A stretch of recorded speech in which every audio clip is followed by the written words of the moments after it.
Beta thalassaemia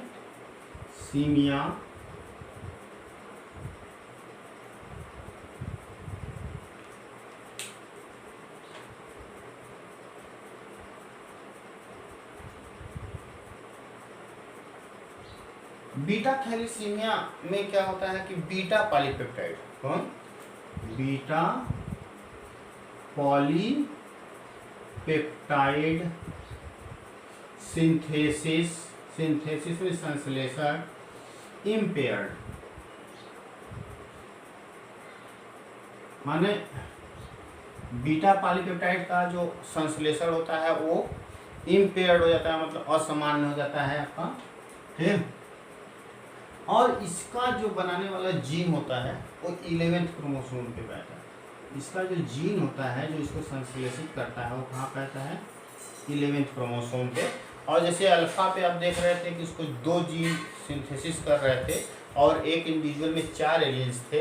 यहाँ पे क्या होता है कि एक gene, 1 gene controlled, 1 gene control में नियंत्रित करता है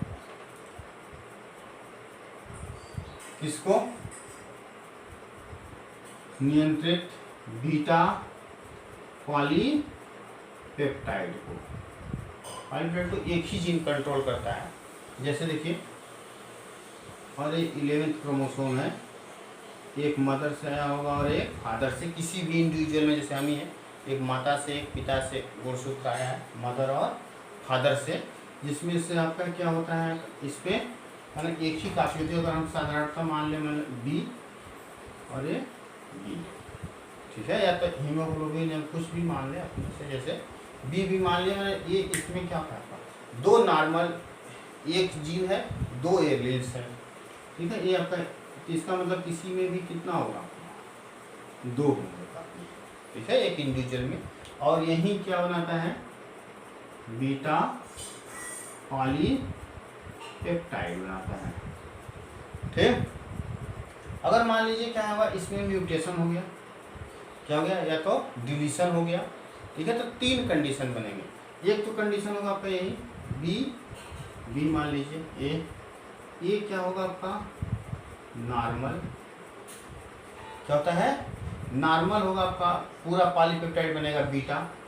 फिर बी हो सकता है कि इसमें एक डिलीट कर जाए, स्मॉल बी, ये क्या हो जाएगा आपका माइनर, जैसे आपका कैरियर जैसा होगा, ये माइनर थैलेसीमिया, माइनर एनीमिया हो जाती है आपका, क्योंकि एक तो पॉलीपेप्टाइड बनाएगा, ये तो नॉर्मल पॉलीपेप्टाइड बनाएगा बीटा, लेकिन इससे नहीं बनेगा, ठीक। जब इससे नहीं बनेगा तो कम बीटा बनने से हीमोग्लोबिन की मात्रा कम हो जाती है, तो इसको बोलते हैं माइनर एनीमिया, ठीक है, या तो माइनर थैलेसीमिया, माइनर थैलेसीमिया।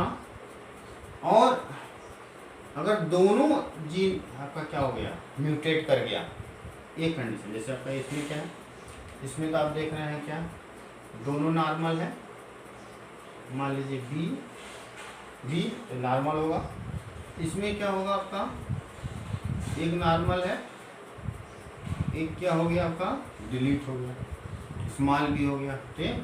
इसमें दोनों डिलीट कर गए इस तरह से, ठीक। ये क्या हो गया आपका, ये मेजर एनीमिया काज करेगा, ठीक, या तो मेजर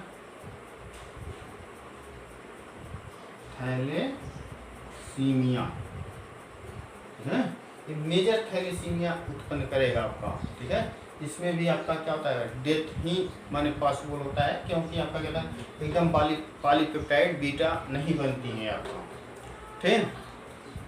तो फिर देखिए, इसी तरह से आपका, जैसे अब क्या आप जान गए कि 2 अल्फा, ठीक, 2 बीटा,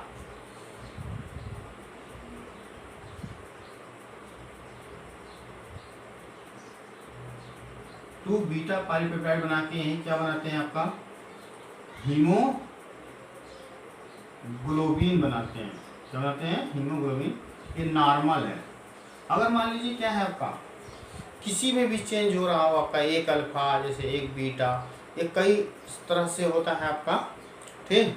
तो उसमें भी जैसे आपका पूरी होल थैलेसीमिया में भी आपका वही माइनर मेजर ये सब कई तरह के होते हैं। तो बहुत डिटेल में आपको नहीं जाना है, एनसीईआरटी के अनुसार मैं बता दिया, कुछ समझाने के लिए भी थोड़ा एक्स्ट्रा बता दिया, इतना आप लोग जानते रहिए। और आपका जैसे अगर आप तैयारी करते हैं मेडिकल में पढ़ने जाते हैं तो आगे आप पढ़ेंगे, ठीक। उसमें एक जैसे क्वेश्चन पूछा है आपका नीट में कि सिक्कल सेल एनीमिया, जैसे बताया ना एनीमिया कई तरह के होता है, जैसे megaloblastic anaemia, pernicious anaemia, microcytic anaemia. जैसे एनीमिया आप अगर देखें तो कई तरह के एनीमिया है, ठीक। एनीमिया कई तरह के हैं, जैसे आपका क्या है, जैसे अगर हम पढ़ रहे हैं सिक्कल सेल एनीमिया, ठीक। दूसरा भी हम पढ़ रहे थे थैलेसीमिया, ठीक। फिर माइक्रोसिस्टिक एनीमिया,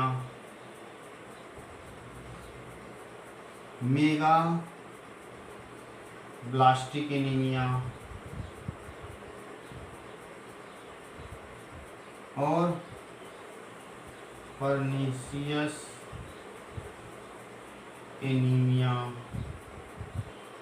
ठीक। Haemolytic anaemia.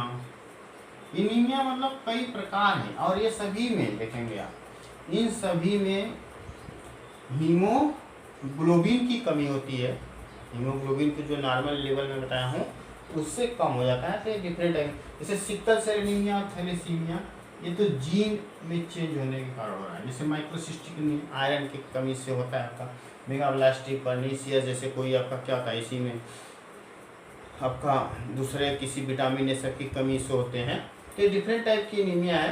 तो ये पूछा है जैसे नीट के क्वेश्चन में आपका कि सिक्कल सेल एनीमिया और थैलेसीमिया में क्या डिफरेंस है, ठीक। क्योंकि दोनों में पढ़ना था आपको पहले, सिक्कल सेल एनीमिया और थैलेसीमिया। थैलेसीमिया तो सप्लीमेंट्री में दिया हुआ है एनसीईआरटी के लास्ट में, ठीक।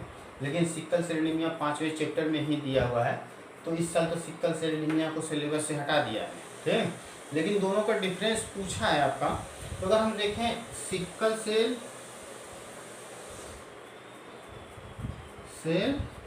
एनीमिया और थैलेसीमिया, देखिए इसमें दोनों में बता दें हीमोग्लोबिन की कमी होती है, दोनों बीमारियां, ठीक है। लेकिन दोनों में क्या डिफरेंस है ये पूछता है आपका। तो अगर देखा जाए सिक्कल सेल एनीमिया के बारे में आप देखेंगे तो इसमें क्वालिटेटिव चेंज होता है, क्वालिटेटिव चेंज। क्वालिटेटिव चेंज का मतलब आपका क्या होता है, गुणात्मक परिवर्तन होता है, गुणात्मक परिवर्तन। गुणात्मक परिवर्तन में जैसे क्या होता है, इसमें आप देखेंगे ग्लूटामिक एसिड होता है, ग्लूटामिक एसिड जो ग्लोबिन चेन होती है, ठीक है, उसमें जो ग्लूटामिक एसिड होती है वो चेंज किस में हो जाता है, violin amino acid, violin amino acid से चेंज हो जाती है। एक उसके गुण में चेंज होता है, उससे गुणात्मक चेंज होता है। जबकि आप यहाँ पे थैलेसीमिया में क्या होता है, क्वांटिटेटिव चेंज। क्वांटिटेटिव चेंज माने परिमाणात्मक चेंजेज होते हैं इसमें, क्योंकि देखने ना तो क्वांटिटेटिव माने उसकी मात्रात्मक परिवर्तन, मात्रात्मक परिवर्तन होता है। मात्रात्मक परिवर्तन का मतलब इसमें नहीं देख रहे थे आपका, ज़्यादा अगर जीन में म्यूटेशन हो जा रहा था तो उसमें कम मात्रा में आपका क्या होता है, पॉलीपेप्टाइड बनने लग रहे थे। जबकि इसमें ऐसा नहीं होता, कम बेसिक नहीं बनता, बल्कि इसकी जो आपका क्या होता है, जो उसकी क्वालिटी होती है वो चेंज हो जाती है। जैसे जो 6 बीटा चेन में जो 6 बीटा पॉलीपेप्टाइड में जो 6वां पोजीशन होता है वहाँ पे ग्लूटामिक एसिड की जगह पे कौन आता है, वायलिन आता है। तो ये आपका जो डिफरेंसेज हैं ये भी आपको याद कर लीजिएगा। ये सब आपका थैलेसीमिया के बारे में था, इसको हम नोट्स भी भेज देंगे, आप उसको पढ़ लीजिएगा और कोई प्रॉब्लम होगी तो कंसल्ट करिएगा। हो।